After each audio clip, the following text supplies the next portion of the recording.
Dear students, today I am going to start first chapter, the cell, its structure and function. In this chapter I will explain you that all the living organisms, whether it is animal or plant, are made up of cell. Means cell is the basic unit of all living organisms. Either they are microscopic organism or very large organisms like elephant, whales, trees, all are made up of cells. So cell is the basic unit of all living organisms. Some cells exist as unicellular. Unicellular means single. Some are single while other are multicellular organisms. Certain basic functions like nutrition, respiration, growth, development, reproduction are performed by the organisms. These functions are essential for the survival of the organisms. बेटा सभी जो important functions हैं आपकी body के अंदर, जैसे आप खाना खाते हो, सांस लेते हो, आपकी ग्रोथ होती है, डेवलपमेंट है, रिप्रोडक्शन है, these all functions are perform by the cell. So this is the function unit of life. में सभी काम आपके सेल के अंदर ही होते हैं. It is also the structural unit because it form the basic structure of the organisms.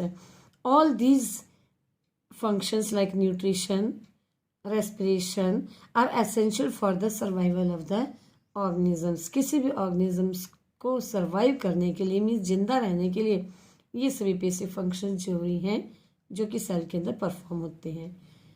Therefore, cell are the basic structural as well as functional unit of living organisms. It means cell हमारे body का means किसी भी organism का structure भी बनाता है और essential function भी परफॉर्म करता है. That is why it is called structure and function unit of organisms. In this chapter we will study about variety in the shape, size, structure and function of the cells of different organisms. अलग अलग organisms की shape, size, इनके बारे में, कैसा structure होता है sales का, इनके बारे में हम रीड करेंगे. Now comes the discovery of the cell. Means cell की डिस्कवरी सबसे पहले किसने की थी? Cells are the basic structural unit of living beings. They remain undiscovered for a long time. पहले तो ये डिस्कवर ही नहीं हुए थे. अब क्यों डिस्कवर नहीं होते? Because the maturity cells are too small to be seen by the unaided eyes. Means naked eye के द्वारा, नंगी आंखों के द्वारा हम इनको देख नहीं पाते थे, तभी इनकी डिस्कवरी नहीं हुई थी, क्योंकि उस टाइम पर माइक्रोस्कोप की भी डिस्कवरी नहीं हुई थी. It was only after the advent of optical instrument in the 17th century that the cell was discovered and its basic features were studied.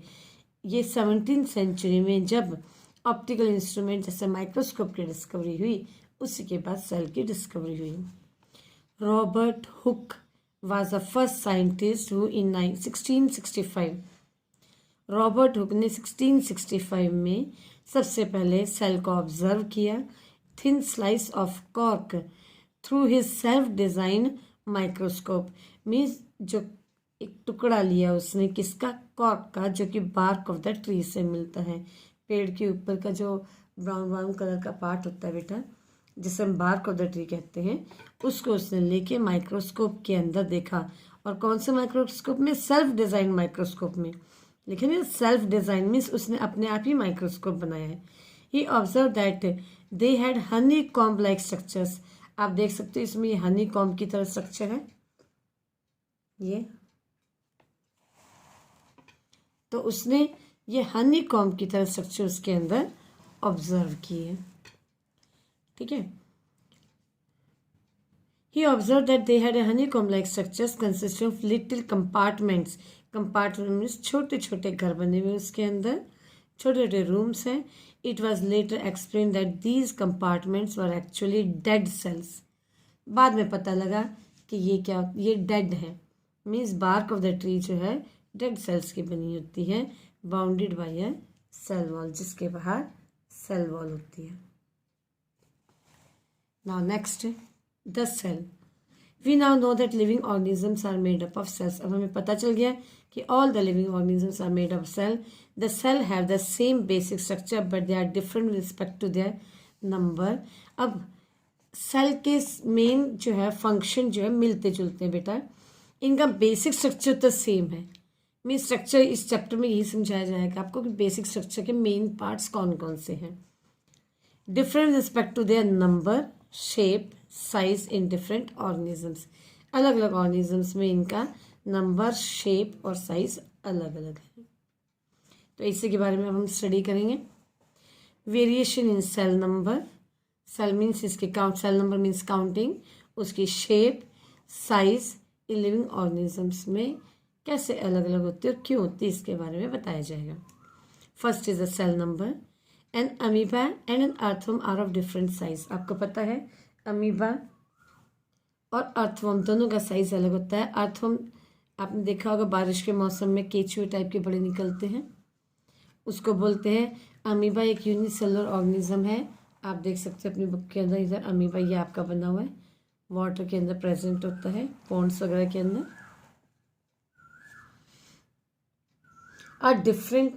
Are of different size. एक अब देखो earthworm तो इतना बड़ा और ये माइक्रोस्कोपिक है, मीन्स माइक्रोस्कोप के बिना हम इसको नहीं देख सकते। This difference in the size of the organism due to the number of cells present in them. अब ये डिफरेंस क्यों है? अब अमीबा में तो एक सेल है, it is made up of single cell, while earthworm it is made up of large number of cells, so there is a difference in number of cells. While amoeba is a living organism consists of the single cell and earthworm has millions of cells, hence on the basis of their number of cells living organisms can be classified into unicellular and multicellular. तो हम number of sales के बारे में पढ़ रहे थे। तो unicellular organisms are of two type, organisms are of two type, unicellular and multicellular organisms. Here you can see unicellular organisms which are made up of single cell and multicellular are made up of many cells. In case of unicellular, Euglena, amoeba, paramecium, while multicellular are humans, birds, animals. Now come to the cell shape. You can see here beta, many cells are here, liver cells, fat cells, smooth muscle cells, nerve cell, chlamydomonas, amoeba, red blood cells, all have different shapes of their cell. सभी cell की अलग अलग shape क्यों होती है? It depend on the function and location. Means उनका काम क्या है और वो कहाँ प्रेजेंट है, उस पर उनकी शेप का पता चलता है। The shape of the cells differ not only in different organisms but also in different organs of the same organisms. अब आप अपनी बॉडी के अंदर ही देखो, आपकी बॉडी में ये नर्व सेल भी है और आपकी बॉडी के अंदर फैट सेल्स है, लीवर सेल हैं, स्मूथ सेल्स हैं, मसल सेल्स हैं। इन सब की शेप अलग अलग है, ठीक है। इन सब की शेप अलग क्यों है? एक तो इनकी लोकेशन डिफरेंट है। दे में भी क्या शेप हो सकती है इनकी? Oval, spherical, cuboidal, fibre like और पॉलिगनल शेप है। This difference in shapes are due to their location and function in the tissue. ये लाइन इंपॉर्टेंट है बेटा, लोकेशन एंड फंक्शन, क्योंकि सेल्स मिलके टिश्यू बनाते हैं तो इनका लोकेशन और फंक्शन अलग है। That is why they have different shape. For example, a nerve cell has to transmit the nerve impulse to organs located in different parts of the body. आपके nerve cell को क्या करना होता है? It has to transmit nerve impulse. Message transmit करना होता है from one part to another part of the body. They possess a long fiber-like structure. आप देख सकते हो फाइबर की तरह स्ट्रक्चर होता है इसका. Now the third is cell size. Cells vary considerably in their size. The smallest cell is PPLO. Very important beta. PPLO, Pleuropneumonia-like organism. Pleuropneumonia-like organism. This is the smallest cell, also called mycoplasma. Is about 0.1 micron in diameter. Means इसका जो diameter that is approximately 0.1 micron, जबकि 1 micron के अंदर देखो size क्या है 10⁻⁻6 metre, it means 0.1 micron, तो और छोटा आ जाएगा। और सबसे बड़ा जो साइज होता है वो ऑस्ट्रिच के एग का होता है। ऑस्ट्रिच एक बहुत बड़ा पक्षी है बेटा, उसका एग का साइज सबसे बड़ा है और उसको सिंगल सेल कंसिडर किया गया है, that is approximately 170 millimetre in diameter. तो अप्रॉक्सीमेटली 170 मिलीमीटर मीन्स 17 सेंटीमीटर आपका आ जाता है।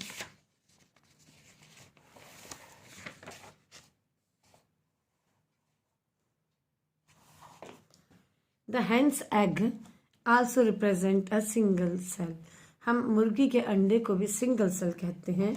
It is big enough to be seen with the unaided eye, means ये इतना बड़ा होता है कि हम अपनी आँख से उसको देख लेते हैं।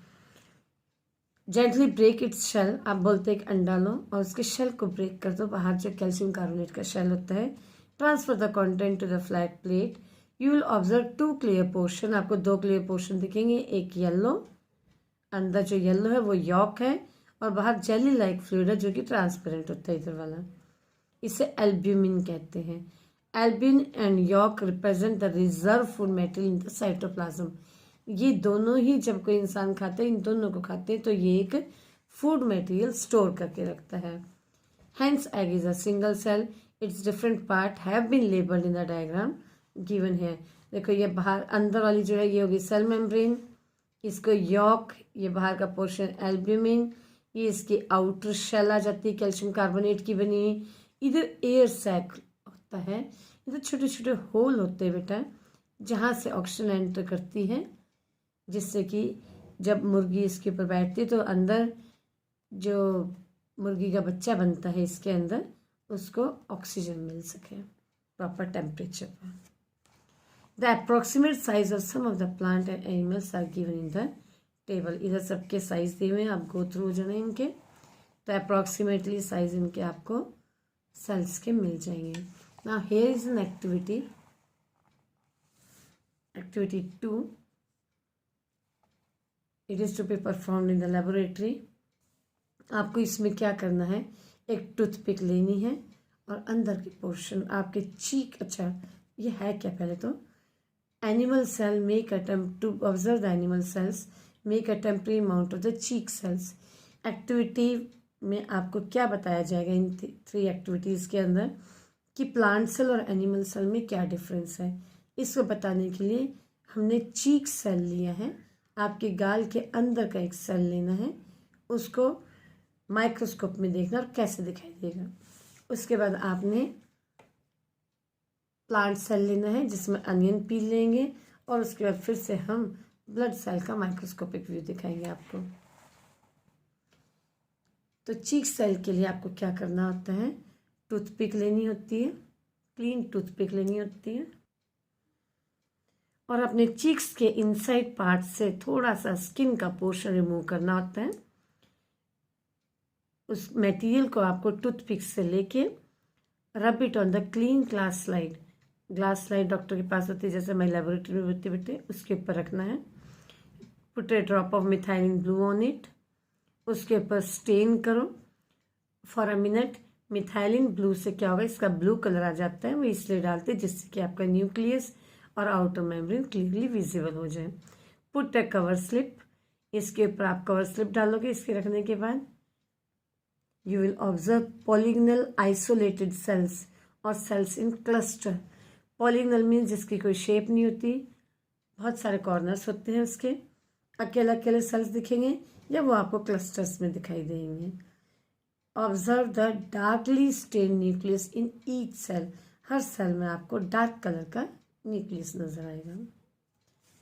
सेम अब आपको क्या करना है, आपको एक अनियन पील लेनी है बेटा। प्याज काट के आपने देखा होगा प्याज के अंदर बहुत एक पतली सी लेयर 2 लीव्स के बीच में से निकलती है, मतलब fleshy scale leaves of the onion के बीच में से निकलती है आपकी।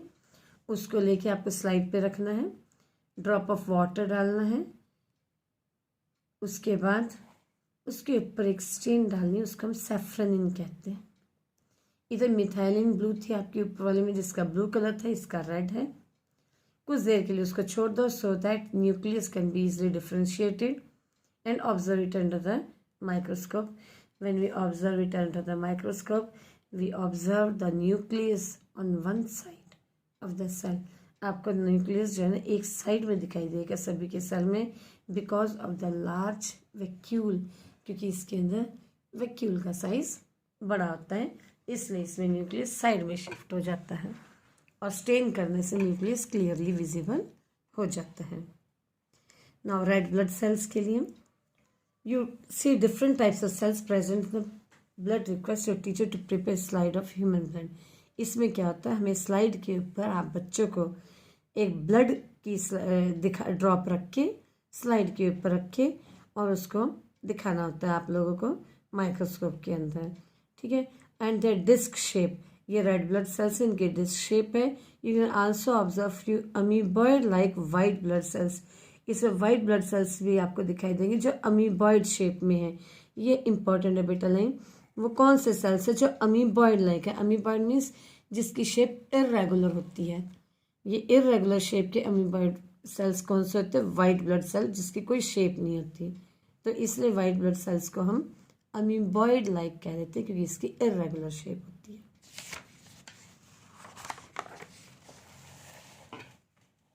Now come to the parts of a cell. The cell is divided into three parts. The outer is called the cell membrane. At the center there is a nucleus, and between the cell membrane and the nucleus there is a cytoplasm. A cell consists of living protoplasm surrounded by the cell membrane. The protoplasm consists of cytoplasm and nucleus. इधर एक word आया आपके लिए नया, protoplasm. It means protoplasm किसके equal है, protoplasm equal to cytoplasm plus nucleus. Means इन दोनों को मिला के न्यूक्लियस और साइटोप्लाज्म ये दोनों मिलाकर प्रोटोप्लाज्म कहलाते हैं. Cytoplasm contain a large number of structures which are called cell organelles. ये बाहर का साइटोप्लाज्म है, इसके अंदर बहुत सारे स्ट्रक्चर्स होते हैं, अभी हम आपको आगे फर्दर टीच करेंगे. उनको सेल ऑर्गेनेलीज कहते हैं. और ये जो सेल ऑर्गेनेलीज हैं they perform different function for the cell. बेटा उसी तरीके से जैसे आपकी बॉडी के अंदर लंग्स है, लंग्स का काम है रिस्पायर करना, मीन्स रेस्पिरेशन प्रोसेस को कंडक्ट करना. ऐसे ही आपकी बॉडी के अंदर एलिमेंट्री कैनाल है, स्टमक है जहाँ फूड पहुँचता है. तो इस तरह से किडनी है जहाँ ब्लड फिल्टर होकर यूरिन बनाता है. तो इसी तरह से हमारे सेल के अंदर भी डिफरेंट ऑर्गेनेलीज हैं जिसे हम सेल ऑर्गेनेलीज कहते हैं. And they perform different function for the cell. ये ऑर्गेनेलीज सेल के लिए काम करती हैं, फिर सारे सेल हमारी बॉडी के लिए काम करते हैं. Now the first one is cell membrane. All living cells are bounded by membrane called plasma membrane. तो ये बाहर वाली मेम्ब्रेन कौन सी है, प्लाज्मा मेम्ब्रेन और द सेल मेम्ब्रेन. तो प्लाज्मा मेम्ब्रेन का दूसरा नाम क्या है, cell membrane. It surrounds the inner gel like material called the protoplasm. तो ये इसके अंदर जो मटेरियल, इसके बाहर की मेम्ब्रेन को हम सेल मेम्ब्रेन बोलते हैं. Plasma membrane control the entry, ये फंक्शन है control entry and exit of the substances as per the requirement of the cell. Cell के रिक्वायरमेंट के अकॉर्डिंगली वो कंट्रोल करती है कि कितना अंदर जाएगा मटेरियल, कितना बाहर निकलेगा. The cells of plants, fungi and bacteria have an additional outer covering called cell wall. ये बोलते हैं प्लांट्स में, फंगस में और बैक्टीरिया में एक और कवरिंग होती है सेल मेम्ब्रेन के बाहर जिसे हम सेल वॉल कहते हैं. Cell wall is an important covering in plant cells. अब सेल वॉल का फंक्शन क्या है, it provides rigidity and protection to the cell. Rigidity means ठोसपन, हार्डनेस देती है, उसको मजबूत रखती है और प्रोटेक्ट करती है हमारे एनवायरनमेंट के वेरिएशन से. It also give a definite shape, size and support to the cell. तो अगर आता है what are the two functions of the cell wall, it provide rigidity and protection to the cell and it also give definite shape, size and support to the cell. Now the second one is cytoplasm. The portion of the protoplasm lying inner to the cell membrane but outside the nuclear membrane is called cytoplasm. बेटा cell का वो हिस्सा जो nucleus के बाहर और cell membrane के अंदर होता है उसको हम क्या बोलते हैं? साइटोप्लाज्म कहते हैं। साइटोप्लाज्म किससे बना है? KYTOS means hollow, plasma means liquid. खाली जगह में जो लिक्विड है that is a cytoplasm. It act as a ground substance for the cell activities. इधर ये सभी एक्टिविटीज होती हैं। It is made up of carbohydrates, proteins, fats, minerals, vitamins along with large portion of water. All these components work together to provide a unique living nature to the protoplasm. ये सभी components काम करते हैं और एक protoplasm को एक uniqueness provide करते हैं। मीन्स एक ऐसा मटेरियल है ये कि उसको लिविंग बना देता है ये। Nucleus, it is the most important part of the cell. बेटा जैसे आपकी बॉडी का हार्ट एक मोस्ट इम्पॉर्टेंट पार्ट है, ऐसे ही सेल का न्यूक्लियस इम्पॉर्टेंट पार्ट है। It generally lies in the centre of the cell. In some cases it may occupy peripheral position. Peripheral means किनारे की पोजिशन पर आ जाता है। It control all the activities of the cell. The nucleus is a dense structure bounded by nuclear membrane. ये dense होता है means बहुत मटेरियल इसके अंदर पास पास में होता है और इसके बाहर के मेम्ब्रेन को हम न्यूक्लियर मेम्ब्रेन कहते हैं। The protoplasm of the nucleus is called, nucleus के प्रोटोप्लाज्म को हम न्यूक्लियर प्लाज्म कहते हैं। मीन्स न्यूक्लियस के अंदर का ये जो मटेरियल है इसके अंदर अभी बताती हूँ थ्रेड लाइक स्ट्रक्चर क्या होता है। जो बाकी हिस्सा हो गया उसको हम न्यूक्लियर प्लाज्म कहते हैं। It has a thread like network called chromatin. इसमें पतले पतले धागे की तरह होते हैं, उसको क्रोमेटिन कहते हैं। When the cell is ready to divide, this chromatin condenses to form the thicker thread like structure called the chromosomes. जब आपका जो सेल है डिवाइड होना होता है तो ये जो लंबे लंबे आपके ये जो लंबे लंबे थ्रेड लाइक स्ट्रक्चर हैं ये कंडेंस होकर के इस तरीके से क्रोमोसोम्स बना देते हैं। मीन्स ये थोड़े से थिक हो जाते हैं इस तरह से स्पाइरल फॉर्म में आके। These chromosomes are the structures responsible for the characters inherited by the generation from earlier generations.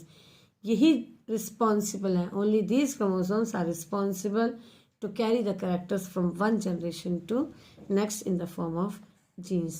तो इसी के कारण बेटा आप लोगों को जो फीचर्स अपने पेरेंट्स से मिलते हैं क्योंकि क्रोमोसोम्स आपके अंदर आपके पेरेंट्स आया और उनके ऊपर जीन्स होती है जिसमें ये करेक्टर्स ट्रांसफर होते हैं जिसके through many small living structures are present in the cell. These are equivalent to the organs of the body. आपके सेल के अंदर बहुत छोटे छोटे स्ट्रक्चर्स हैं जो बॉडी के ऑर्गन की तरह होते हैं। They are named as cell organelles. Now we will read about cell organelles in our next video. Thank you very much.